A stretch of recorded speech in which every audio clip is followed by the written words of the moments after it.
ಸೀತೆಯನ್ನು ರಾವಣ ಅಪಹರಣ ಮಾಡಿದ್ದ. ಹಾಗಾಗಿ ರಾಮನಿಗೆ ರಾವಣನನ್ನು ದಂಡಿಸುವಂತಹ ಒಂದು ಅಧಿಕಾರ ಮತ್ತು ವಿಷಯ ಕೂಡ ಸಿಕ್ಕಿತು. ಆದರೆ ವಾಲಿ ಏನು ಮಾಡಿದ್ದ? ವಾಲಿ ಅಯೋಧ್ಯೆಯ ಮೇಲೆ ದಾಳಿ ಮಾಡಿಲ್ಲ, ಅಯೋಧ್ಯೆಯ ಯಾವುದೇ ಹೆಣ್ಣನ್ನು ಅಪಹರಣ ಮಾಡಿಲ್ಲ, ಹೆಣ್ಣು ಹೊನ್ನು ಮಣ್ಣಿಗಾಗಿ ಆಸೆ ಪಟ್ಟಿಲ್ಲ.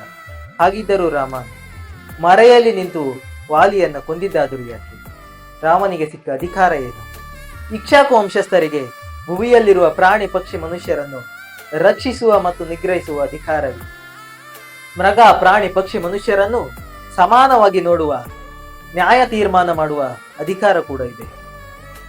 ಹಾಗಿದ್ದರೆ ಕುಟುಂಬದಿಂದಲೇ ಹೊರಗಿದ್ದವನಿಗೆ ಈ ಅಧಿಕಾರ ಎಲ್ಲಿಂದ ಬಂತು ಅಂತ ನೀವು ಕೇಳಬಹುದು. ತಮ್ಮ ಭರತನ ಆದೇಶದಂತೆ ನಗರದ ತೀರ್ಮಾನವನ್ನು ಅವನು ನೋಡಿಕೊಂಡ್ರೆ ಅರಣ್ಯಕ ಪ್ರದೇಶದ ನ್ಯಾಯ ತೀರ್ಮಾನವನ್ನು ನೋಡಿಕೊಳ್ಳುವಂತಹ ಜವಾಬ್ದಾರಿ ತಮ್ಮನಾದ ಭರತನಿಂದನೇ ಬಂದಿದೆ.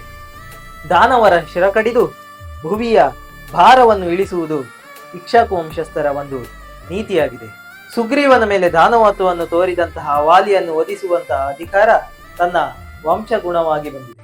ವಾಲಿಯನ್ನು ದಂಡಿಸುವುದಕ್ಕೆ ರಾಮನಿಗೆ ಸಿಕ್ಕ ವಿಷಯವಾದರೂ ನ್ಯಾಯವೇ ತಮ್ಮನ ಸತಿಯ ಮುಟ್ಟುವುದು. ಇದು ಅತ್ಯಂತ ಹೇಯ ಕೃತ್ಯ. ತನ್ನ ಪುತ್ರಿಯನ್ನು, ಅಕ್ಕ ತಂಗಿಯನ್ನು, ತಮ್ಮನ ಹೆಂಡತಿಯನ್ನು ಯಾರು ಕಾಮದ ಕಣ್ಣಿನಿಂದ ಕಾಣುತ್ತಾನೋ, ಯಾರು ಕಾಮದ ಕಣ್ಣಿನಿಂದ ಮುಟ್ಟುತ್ತಾನೋ ಅವನನ್ನು ಕಡಿದು ಕೊಲ್ಲಬೇಕೆಂದು ನ್ಯಾಯ ಹೇಳುತ್ತದೆ.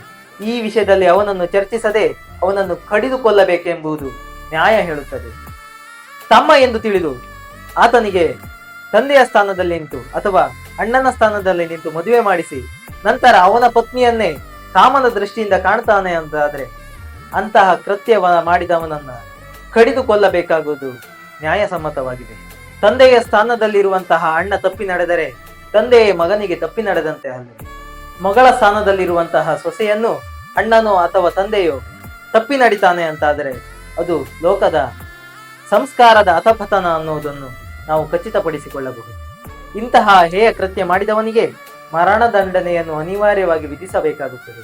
ಹಾಗಿದ್ದರೆ ರಾಮ ತನ್ನ ಸ್ವಾರ್ಥಕ್ಕಾಗಿ ವಾಲಿಯನ್ನ ಕೊಂದನೆ.